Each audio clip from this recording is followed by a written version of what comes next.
చాలా మంది బిల్డర్స్ కానివ్వండి, ఇంకెవరైనా కానివ్వండి, ఈ గంధం చెట్లు ఏవైతే ఉన్నాయో అవి వేసి 10 ఇయర్స్‌లో మీకు క్రోర్స్ ఆఫ్ ఇన్‌కమ్‌ని మేము చూపిస్తాము అన్నట్లు చెప్తున్నారు. అది నిజమే అంటారా? అలా కూడా ఇన్వెస్ట్ చేయొచ్చంటారా?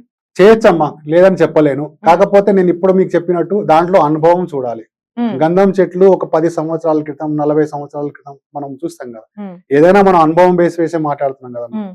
ఓకే, గంధం చెట్ల మీద ఎవరన్నా లాభం పొందిందా? తప్పుగా బేస్ లేకుండా, సత్యం లేకుండా ఏది మనం మాట్లాడకూడదు. సరే, వాళ్ళు చెప్తున్నారు అంటే మీరు దాన్ని రీసెర్చ్ చేయండి. నేను కూడా రైతుని, మా చేనులో కూడా గంధం చెట్టు పెరిగింది. గంధం చెట్టు ఈ 10 సంవత్సరాలు పెడితే దాంట్లో లోపల శాండిల్ రావడానికి 40 సంవత్సరాలు పడుతుంది. ఇంత దొడ్డు చెట్టు, ఇంత మందం చెట్టు ఉందంటే దాంట్లో శాండిల్ ఉంటది లోపల. ఆ శాండిల్ ద్వారానే మీకు లాభం వస్తుంది. పైన ఉన్న పొర వల్ల ఏమి లాభం రాదు.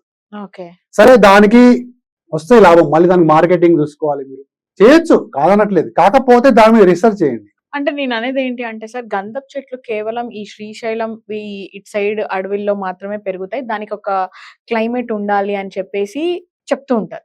కానీ అంత ఈజీగా సిటీలో కూడా మేము పెంచుతున్నాము, మేము హామీ ఇస్తాము, ఇన్కమ్స్ బాగుంటుంది అని చెప్పేసి చెప్తున్నారు. అది ఎంత వరకు నమ్మాలి తీసుకునే వాళ్ళైనా సరే? నేను అదే చెప్తున్నా, రీసెర్చ్ చేయండి. మీరు నమ్మకండి, గుడ్డిగా ఎవ్వరు నమ్మకండి. ఈరోజు అంతా మీకు గూగుల్లో దొరుకుతుంది కదా, ఇప్పుడు చాట్ జీపీటీలో కూడా చెప్తుంది కదా, అన్ని దొరుకుతున్నాయి మీకు. అవి ఎక్స్పర్ట్స్ ఒపీనియన్ తీసుకోండి. ఎవరైనా గంధం చెట్ల మీద లాభపడ్డారా? ఇప్పుడు మీకు ఎవరైనా సినిమా తీయు మీరు చెప్తారు. సినిమా తీయాలని కూడా మనం ఏం చేస్తాం? ఎక్స్పర్ట్ కలుస్తాం కదా. మరి మనకు అనుభవం లేకుండా సినిమా తీస్తే ఏమైపోతాం? ఫెయిల్ అయిపోతాం కదా. ఇది కూడా అంతే. గంధం చెట్ల మీద లాభం ఉంటే చేయండి. నేనైతే చెప్తా, గంధం చెట్ల మీద లాభపడ్డవారు, నేనైతే లాభపడలే, నష్టపోయినాం. దాన్ని గంధం చెట్లు మేము పెట్టి చూసినాం మా చేనులలో. అంటే దేశావళి గంధం మొక్కలు, గంధం ఇట్లా ఈగితే గంధం వస్తుంది చూడండి, అట్లాంటి చెట్లు మా చేనులో ఉంటాయి, ఇప్పుడు ఉన్నాయి. ఓకే, అది ఎవరి ఉద్దేశం, వాళ్ళ బిజినెస్, అది బిజినెస్. అది నేను దాన్ని తప్పట్టట్లేదు, బిజినెస్ నేను తప్పట్టట్లేదు. అది ఎప్పుడు రిజల్ట్ వస్తుంది, వాళ్ళు ఎప్పుడు వస్తాయని చెప్తున్నారు? 10 ఇయర్స్ వెయిట్ చూస్తారు. ఎవరికైనా తెలుస్తుంది కదా. గతంలో ఎవరు చేసింది లేదు. బంగారం అంటే గతంలో, ఇప్పుడు ఫోన్ అంటే మనకి ట్రింగ్ ఫోనే తెలుసు కదమ్మా. ఇవి చూసామా మనం, మొబైల్ ఫోన్ ఇప్పుడు చూస్తున్నాం. వాళ్ళు నెక్స్ట్ తర్వాత ఏం ఫోన్ వస్తుందో తెలియదు కదా. ఇట్లా అని ఇట్లా మనం మనసులో అనుకుంటే నంబర్ డైల్ అవుతుందేమో, ఏమో చెప్పలేము. ఫోనే కనిపించేది, చేలో ఇయర్ బడ్స్ ఉంటాయి చెవులో. మీకు కాల్ చేయాలంటే నేను మీ నంబర్ నా మైండ్ లో ఫీడ్ అవుతుంది, అది ఏ కదా, అది తీసుకుని మీకు కాల్ చేస్తుంది. ఆ టెక్నాలజీ రావచ్చు ఫ్యూచర్ లో, అవునా కదా. మరి గంధం అది కూడా పేచి చూడాలి మనం. తర్వాత ఒక 10 సంవత్సరాల తర్వాత వేచి చూసిన తర్వాత మనం చెప్పగలం దాని గురించి మాట్లాడడం. అప్పటివరకు మనం మాట్లాడలేం. ఓకే, సో ఇప్పుడు కొత్త ప్రాజెక్ట్స్ కి ప్రీ లాంచింగ్ ఆఫర్స్ పెడుతూ ఉంటారు. ఆ టైంలో మనం తీసుకోవడం మంచిది అంటారా, లేకపోతే అది కేవలం అట్రాక్ట్ చేయడం కోసమేనా? కొంతమంది అనుభవం లేని వారు దానికి ఆసరా చేసుకొని ప్రీ లాంచింగ్ అని చేసి బోర్డులు తిప్పేస్తున్నారు అమ్మా. ఎవరికైతే లాంగ్ టర్మ్ బిజినెస్ చేయాలి, ఈరోజు మీరు పెద్ద పెద్ద సంస్థలు చూడండి, పెద్ద చాలా గొప్ప సంస్థలు ఉన్నాయి హైదరాబాద్ లో. వాళ్ళ మనం పేరు తీసుకోవద్దు. వాళ్ళు అక్కడ వరకు ఎట్లా ఎదిగిండ్రు? మనం కస్టమర్ గుండెని గెలుచుకున్నప్పుడే ఎదుగుతాం. నేను ఈరోజు ప్రీ లాంచ్ పెట్టి మీకు మోసం చేసి రేపు బోర్డు తిప్పేస్తే నా మనుగడ ఏమైతుంది? మా ఇంటికాడ వచ్చి కూర్చుంటారా లేదా మీరు? మరి నేను ఎక్కడ దాక్కపోవాలి? నేనేమన్నా విజయమాలేనా బయట దేశం పోయి దాక్కోవడానికి? నేను ఇండియాలోనే ఉండాలి కదా, ఎప్పుడైనా మీకు దొరుకుతా కదా. అప్పుడు మీరు నన్ను ఏమంటారు, పడుకొని అంటారా లేదా?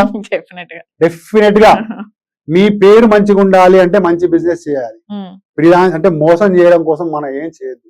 వాళ్ళు కూడా మంచి కోసమే చేస్తారు. ప్రీ లాంచింగ్ చేసినప్పుడు ఏమైతుందంటే ఒక 10 ఎకరాలు తీసుకుంటారు, ఆ రైతు దగ్గర అగ్రిమెంట్ చేసుకుంటారు, ఆయనకి ఏదో కొంత డబ్బు ఇస్తామని చెప్తారు.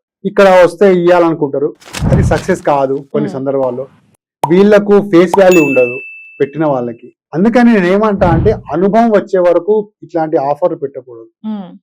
పేరు మీ దగ్గర మీరే కాదు, మీ నమ్మకంతో మీ దగ్గర వచ్చి ఎవరైనా చేరుతో పంపిస్తారు కదా, వాళ్ళ పేరు కూడా నష్టపోతుంది కదా. ఓకే, సో ప్రతిదీ మనం చూసి మీతో అసోసియేట్ అయ్యి బిజినెస్ చేసే వాళ్ళు కూడా నష్టపోతారు కదమ్మా. ఇప్పుడు నేను ఒక ఫ్రీ లాంచ్ పెట్టిన 10 ఎకరాలు, ఇప్పుడు మీ నలుగురిని తీసుకుపోయినా సపోజ్, నాకు నమ్మి మీరు పెట్టిస్తారు, మోసపోతారు. ఎవరు మోసపోతాం? మీరు మోసపోతారమ్మా, నేను మోసపోతా, మీరు మోసపోతారు, ఆయన మోసపోతాడు, మన దగ్గర కొన్న వాళ్ళంతా మోసపోతారు. మరి అట్లా కాకుండా మనమే ముందే స్టడీ చేసి దాని మీద వాళ్ళకు మోసం కాకుండా మనల్ని నమ్ముతారమ్మా జనాలు. మనం సక్సెస్ కావాలంటే, నేను సక్సెస్ కావాలంటే ఎవరు నమ్మాలి? జనాలు నమ్మాలి. అంతే. ఈ రోజు వెంకటేశ్వర స్వామి దేవస్థానం సక్సెస్ అయింది గుడి. ఎట్లా సక్సెస్ అవుతుందమ్మా? రోజు 1,00,000 మంది వెళ్తున్నారు కాబట్టి, అవునా కదా? అంతమంది అక్కడికి రిజల్ట్ ఉంది వాళ్ళకి, వాళ్ళ లైఫ్ లో అంతమంది దర్శనానికి వెళ్తున్నారు. ఇప్పుడు మీ సోషల్ పోస్ట్ మనం మాట్లాడింది 1,00,000 మంది చూసారు అనుకోండి, మీరు నన్ను మళ్ళీ పిలుస్తారా లేదా? నన్ను వారం వారం మీరు పిలుస్తారు. ఎందుకంటే జనాలకు నచ్చాలమ్మా మనం చేసేది. వాళ్ళు సక్సెస్ కావాలి. ఎందుకు ప్రయత్నం? మనం గుండె ఎందుకు కొట్టుకుంటున్నాం అక్కడికి వెళ్ళి? తిరుమల వెంకటేశ్వర స్వామి దగ్గర అక్కడికి వెళ్తే మనకు రిజల్ట్ వస్తుంది కాబట్టి. సార్, ఈ హెచ్ఎండిఏ ఇంకా డిటిసిపి ఇలాంటి అప్రూవ్డ్ లేని ప్రాజెక్ట్స్ ని కూడా సేల్ చేస్తూ ఉంటారు.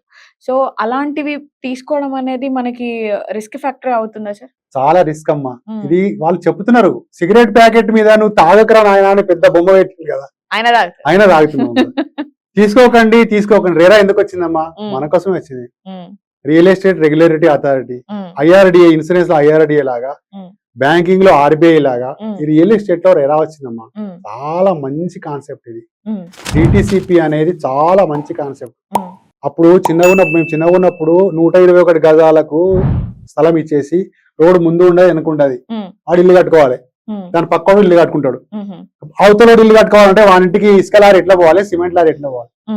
డిటిసిపి ఎందుకు వచ్చింది అంటే కంపల్సరీ 33 ఫీట్ల రోడ్ ఉండాలి, 146 గజాల ప్లాట్ ఉండాలి, కంపల్సరీ మీకు డ్రైనేజ్ ఉండాలి, ఎలక్ట్రిసిటీ ఉండాలి. ఇల్లు కట్టుకుంటే ఇవన్నీ కావాలి కదా, డ్రైనేజ్ కావాలి, ఎలక్ట్రిసిటీ కావాలి, మీకు రోడ్ కావాలి. ఇవన్నీ ఉండడానికి గవర్నమెంట్ ఇవన్నీ తీసుకొచ్చింది. రెరా కూడా అందుకే తీసుకొచ్చింది. ఇవన్నీ మన కోసమే. రెరా అంటే రెరాలో రిజిస్టర్ అయితే ప్రాజెక్టులు, రెరా అప్రూవల్ ఏమి ఇవ్వదు మీకు. డిటిసిపి హెచ్ఎండి అప్రూవల్ ఇస్తామమ్మా మనకి. ఓకే, రెరా అనేది మనకు రెరాలో ఆ ప్రాజెక్ట్ రిజిస్టర్ అవుతుంది. మేము ప్రీ లాంచింగ్ వెళ్తున్నాం అండి, ఇక్కడ ఒక 100 ఎకరాలు వెళ్దాం అనుకుంటున్నాం. ఇప్పుడు మేము సేల్ స్టార్ట్ చేస్తాం ప్రీ లాంచింగ్ లో, మీకు 3 సంవత్సరాలు మేము రోడ్లన్నీ కంప్లీట్ చేసి ఇస్తామని రెరాకి మనం లిఖిత పూర్వకంగా ఇస్తే మనకు రెరా రిజిస్టర్ చేసి ఇస్తుంది. అప్పటి వరకు మన 15%, మన 20% రెరా వాళ్ళ దగ్గర మార్టిగేజ్ ఉంటుంది. మనం రోడ్లో వేయలేదు అనుకోండి, వాళ్ళు ఏం చేస్తారంటే రెరా వాళ్ళు డైరెక్ట్ ఇది హ్యాండ్ ఓవర్ చేసుకొని కంప్లీట్ చేస్తారమ్మా. అందుకు రెరా వచ్చింది. చాలా మంచి కాన్సెప్ట్ ఇది. రెరా రిజిస్టర్డ్ అయి ఉన్న ప్రాజెక్ట్ లోనే తీసుకోవాలి, నేనే చెప్తున్నా. ఎవరు మీరు ఇన్వెస్ట్మెంట్ చేయాలనుకుంటే డిటిసిపి అప్రూవల్ ఉండాలి, హెచ్ఎండి అప్రూవల్ ఉండాలి, రెరా రిజిస్టర్డ్ అయి ఉండాలి, మంచి సంస్థ ఉండాలి, పేరు గాంచిన సంస్థ ఉండాలి.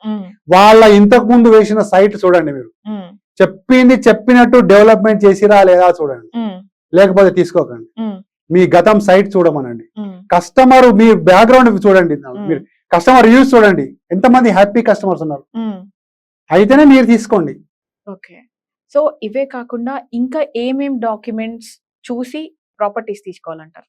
ప్రాపర్టీ ఇప్పుడు నేనంటే నా పేరు, ఆధార్ కార్డు ఎట్లుంటుందో, నా బ్యాంక్ అకౌంట్ ఎట్లుంటుందో, ల్యాండ్ కు కూడా ఒక ఆధార్ ఉంటుంది అన్నమాట. దాని పూర్వోత్తరాలు ఉంటాయి. ఎట్లా అంటే మనకు పూర్వం నిజాం గవర్నమెంట్, నిజాం పాలనలో ఉండేది మన ఈ రాష్ట్రం అంతా. సో నిజాం పాలన ముగిసిన తర్వాత 54, 55 అనేది ఖాస్రా పాణి అంటారమ్మా దాన్ని. 54, 55 ఖాస్రా. ఆ ఖాస్రా పహాణి నుంచి మనకు ల్యాండ్ డీటెయిల్స్ తెలుస్తాయి, మీకు రెవెన్యూ రికార్డ్స్ లో ఉంటాయి. ప్రతి ఎంఆర్ఓ ఆఫీస్ లో ఇప్పుడు నాకు ఒక 10 ఎకరాల భూమి ఉంది అంటే ఆ 10 ఎకరాలు 54, 55లో ఎవరి పేరు మీద ఉందో తెలుస్తుంది. అక్కడ నుంచి మనం తీసుకోవాలి డీటెయిల్స్. 54, 55లో మా తాత పేరు మీద ఉంది అనుకోండి, తర్వాత ఎవరికి వస్తుంది? మా నాన్నకు వస్తుంది, తర్వాత నాకు వస్తుంది, తర్వాత నా పిల్లలకు వస్తుంది. లేదు నేను ఇంకెవరికైనా అమ్మినా అంటే 54, 55లో మా తాతకే ఉంటది కదా. మధ్యలో ఎక్కడైనా మార్టేజ్ అయింది కానీ, లేదా బ్యాంక్ లో పెడతారు కొంతమంది, అట్లా జరిగితే మీకు ఈసీలో దొరుకుతుంది. ఈసీ తీసుకోవాలి కంపల్సరీ. ఓకే, మీరు లీగల్ అడ్వైస్ తీసుకోవాలి.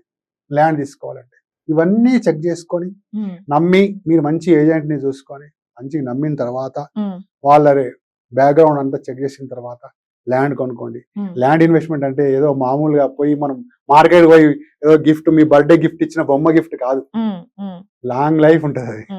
సో మీరు ఇన్ని ఇయర్స్ ఎక్స్పీరియన్స్ లో మీ దగ్గర కూడా చాలా స్టోరీస్ ఉంటాయి సార్. సో అలా ఏమన్నా ఉన్నాయా మా కోసం షేర్ చేసుకోండి. చాలా స్టోరీస్ ఉన్నాయి, అందులో ఒక 2 చెప్పండి. ఏ రకంగా స్టోరీ అనుకుంటున్నారు? అంటే సక్సెస్ స్టోరీస్ ఉంటాయి సార్, మీరు కొని పెట్టినవి కానివ్వండి, అమ్మి పెట్టినవి కానివ్వండి, అవి లాభం వచ్చినవి కానివ్వండి, వాళ్ళు హ్యాపీగా మీకు మళ్ళీ ఆ ఫీడ్బ్యాక్ ఇస్తూ ఉంటారు. అలాంటి స్టోరీస్ ఉండే చాలా ఉన్నాయి స్టోరీస్. నేను అమీన్పూర్ ఏరియాలో ఉంటామ్మా, హైదరాబాద్ లో. అమీన్పూర్ అనేది చిన్న గ్రామ పంచాయతీగా ఉండే, ఇప్పుడు తర్వాత మున్సిపాలిటీ అయింది, ఇప్పుడు జిహెచ్ఎంసీలోకి వచ్చింది. అమీన్పూర్ లో ఒక 20 years బ్యాక్ అన్ని పొలాలే ఉండేవి మొత్తం. 1000 రూపాయల గజం దొరుకుతుండే. అప్పుడు మేము అప్పటి నుంచి రియల్ ఎస్టేట్ చేస్తున్నాం. మేము కొనుక్కోమంటే కొనలేదు, మేము అప్పుడు అమ్మిపించినాం కానీ కొనలేదు. ఇప్పుడు బాధపడుతున్నాం అమ్మ. నేను కూడా ఒక 400 గజాలు తీసుకుంటే బాగుండే కదా. ఇప్పుడు నేను ఉండే అపార్ట్మెంట్ ఎదురుగా మొన్ననే 1,00,000 రూపాయల గజం, 1000 రూపాయల గజం కొన్న వ్యక్తి ఈరోజు 1,00,000 రూపాయలు అమ్మిండమ్మా. సక్సెస్ కాకపోతే గర్వంగా నన్ను వాళ్ళ ఇంటికి పిలుస్తారు. ఈరోజు కూడా గర్వంగా పిలుస్తారు. నేను గర్వపడి చెప్తున్నా, అది నా బ్రాండ్. ఏదైనా బ్రాండ్, మన బ్రాండ్ కావాలంటే నేను గర్వంగా వాళ్ళ ఇంటికి పోగలగాలి. నేను మీ ఇంట్లో శుభకార్యాలకు గర్వంగా రాగలగాలి. అది బ్రాండ్ డెఫినెట్ గా. సో ఇవే కాకుండా సార్ మీరు ఏమన్నా వెంచర్స్ అలా ఏమైనా స్టార్ట్ చేశారా, కొత్త ప్రాజెక్ట్స్, దాని గురించి మాకేమన్నా షేర్? లేదమ్మా, మేము ఒక కార్పొరేట్ కంపెనీ కోసం చేస్తాము. పెద్ద కంపెనీ ఉంది హైదరాబాద్ లో, గత 22 సంవత్సరాలుగా సర్వీస్ ఇస్తున్నారు. ఈ కంపెనీలో నేను ఒక డైరెక్టర్ గా పనిచేస్తున్నాను. నేను ఆ కంపెనీ జాయిన్ అయిన తర్వాత, ఎందుకంటే నేను వెంచర్ వేయడంలో అనుభవం నాకు లేదు. ఊరికనే అందులో అడుగు పెట్టి డబ్బులు పాడు చేసుకోవడం కానీ, కొన్నవారికి నష్టం చేయడం కానీ అది నాకు ఇష్టం లేదు. అందుకని ఒక మంచి కంపెనీని ఎంచుకున్నాను.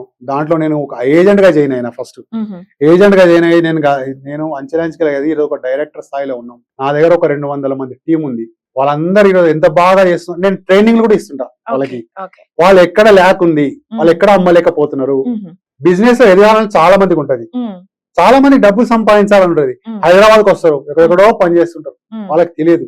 జీరో ఇన్వెస్ట్మెంట్, రూపాయి ఖర్చు లేకుండా మేము ఆపర్చునిటీ ఇస్తున్నాము మా దగ్గర పని చేయడానికి.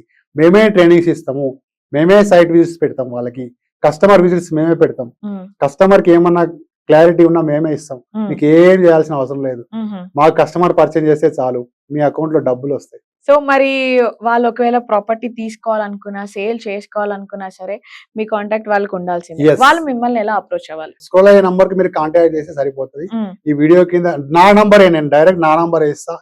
మీరు ఎవరైనా నాకు ఫోన్ చేయొచ్చు. బిజీగా ఉంటే నేనే కాల్ బ్యాక్ చేస్తా. ఇక్కడ మోసం చేసేది ఏం లేదు. నా నంబర్ కి మీకు వాట్సాప్ చేయొచ్చు. డైరెక్ట్ నేనే లింక్ లో వరకు పోతా. మీరు డైరెక్ట్ మా ఆఫీస్ కి వచ్చి మాకు కలవచ్చు. మా సైట్ లో మీరు చూడొచ్చు. మన ఆఫీస్ ఎక్కడ? KPHB లో ఉంటదమ్మా మా ఆఫీస్. KPHB ఆఫీస్ మనకి 4th phase లో ఉంది.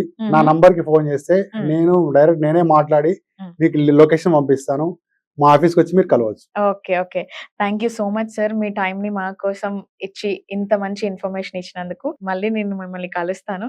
సో గైస్, ఇది సో సార్ చెప్తున్నారు కదా, ప్రాపర్టీస్ అనేవి చాలా జాగ్రత్తగా చూసి తీసుకోవాలి. ఎక్కడైనా సరే డెవలప్మెంట్ అవుతుంది, ఎక్కడ తీసుకుంటే బాగుంటుంది అని చెప్పేసి ప్రాపర్ గా డాక్యుమెంట్స్ కానివ్వండి, ఒక మంచి రియల్ ఎస్టేట్ ఏజెంట్ తో కానివ్వండి తీసుకుంటే మీకు ఫ్యూచర్ బాగుంటుంది అని చెప్తున్నారు. సో ఇంకొక గెట్స్ తో మళ్ళీ నేను మీ ముందు ఉంటాను. సో అంతవరకు this is Vasavi Acharya signing off.